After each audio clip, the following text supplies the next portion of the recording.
I'm so excited to have Mona here in New York. Hi guys. And we are both sharing tips on how to stay motivated. Ways that have helped me stay motivated, ways that have helped Mona stay motivated. So in hopes to help in any way if you're in a bit of a rut. Okay, Mona, you start. I think probably the biggest thing that motivates me is how I feel after a workout, like the mental, happiness, truly the endorphins, which I used to think was such BS. I would get so annoyed when people were like, endorphins, you feel like the burn feels so good. I was like, yeah, right. Because I hated it. But now that I've gotten into my flow, I swear, within 15 minutes, I just feel happy. That's the best way to describe it. So even if I'm too tired to go, I'm I know my day will be better after I do it. And it takes a minute to get to that point, but then you get there. No, entirely. So to piggyback off that, one thing I always say to myself is I ask myself, who do I want to show up as? Who do I want to be in this world? Do I want to be that person that people are motivated by, or I'm kind of moping around, don't want to be around me, my energy's low. Just like you said, it's when you work out, your energy spikes. You show up differently, you move through your day differently. So I think that's a really good question. If you're ever it's so funny, whenever it's raining or if it's snowing, I live in New York, it's you. That would be harder. I lived in LA. And right. I find the easy. weather affects people's moods. So one thing that really helps me is asking yourself that question. It's who do I want to show up as? Whether it's raining, snowing, if it's whatever weather it is, it's a great opportunity if you have that time to yourself, even 20 minutes, whatever it is, to use the weather as an opportunity to tune in, to use it. It's okay, it's time to work on me. I had a trainer when I first moved to New York that said that to me once. I reached out to him, I'm not gonna make it, it's raining, it's horrible out, and he was honey, this is the time for you to go inward, for you to show up for you. This is the weather giving you that opportunity to do you. And I was that is the most beautiful perspective. Does that work all the time? Oh my God, yes. Wow. Almost you need it more then. No, right? Every time it's raining or if it's a snowstorm, I'm So it does help. So asking yourself who do I want to be today? Who do I want to show up as? And it helps you get on your mat, I think. Yeah. One of mine is also just the commitment to myself, which sometimes even if you just hear it, you might not realize it applies to you. But when I think about anything throughout my day, whether it's working out, making a meeting, saying I'm going to do something that I wanted to do, and I don't do it, if I just blow it off, I just don't feel good. And you don't realize how internally you're breaking that promise to yourself. And if you can't keep your own commitments, I feel you won't keep commitments to other people. It's so good. Right? It's such a great rule of thumb, I think. And I think sometimes you don't know what deep down is actually going on. You just know you're upset, but it's good to think about you do care about keeping that commitment to yourself. Yeah, I love that. I think that's so great. One thing that worked for me when I was in the lowest point of my life and I just didn't feel good about myself, I found this photo of me, of just looking my best. I remember feeling my best. It was when I was just in great mental, physical shape, and I took the picture and I would keep it very visible in my bathroom. So every time I would start my day, I would look at that picture and I'd be she does exist. She is in there. Wow. She lives within me.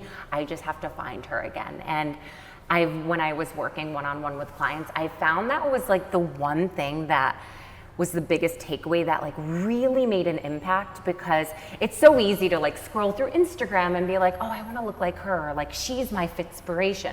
Well, great, if she motivates you or inspires you, awesome, but she's not you. So I think it's important to find that you remember maybe at that point in your life and put her somewhere that you can see, just to bring that back into your life. And I love that what you're saying is not just how you looked at a certain, it's how you were at that time. I was, exactly. It's a feeling. It's a feeling. Yeah. But it's okay to, I guess this goes into Mona's. This totally segues into mine, which I'm just going to keep it very real. I like looking good. And so a huge motivator is, now if that was the only motivator, it wouldn't work, because years ago, maybe I've been working out, I'd say for 10 years now, when I'm really into it. And before that, I would just like eat very light or like extreme diet for days, and like it's just so different. It's looking good, but the feeling good is like with it, because I feel like when you're exercising, you know that like good tight feeling? Yes. You put tight in like a good way. You're just like fit and tight, and you feel like you look your best. I feel my best like when I look my best too. I feel like it's just full circle. No, of course, right? it like goes hand in hand. I mean, I've actually been the first thing I ever purchased myself when I had enough money was a gym membership. So it's so funny when I like think back, because I've been teaching for like 3 years, not that long. And I look back in my life and I'm like, no, it was always there. I just wasn't ready for it. Like really? I wasn't ready to step into that role. So the first thing I bought was a gym membership, and like my way of life for, let's say, 10 years ago, or, you know, aside from these 3 years of being in like the best space, I had such a negative relationship to fitness and working out. I thought I had to like beat myself up, like pound myself in the gym and work out for 2 hours a day, do an hour of cardio, an hour of strength training, or like I wasn't going to see results, because that was where my mindset was at. And once I took a teacher's class in New York, and I like the way that she made me feel, I just like walked away from that, and I was like, I want to do what she did to me to other people. Like, what just happened?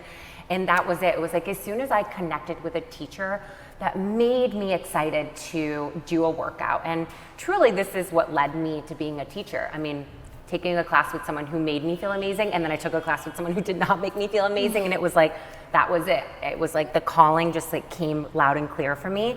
And you know, obviously I share my workouts online, but I think it's so important for you to connect with your person, even if it's like a friend. If like whenever Mona and I are together, we love like we'll work out together. I'll put her through a flow, but we take classes together. And no, I mean, yeah, it's someone your energy just like aligns with, yes, or that makes you feel good. It could be a friend, your partner, or like just like an instructor that just lights you, like it just like makes you want to show up. So I think it's so important to like find that and to keep trying things on until it clicks, because it's possible.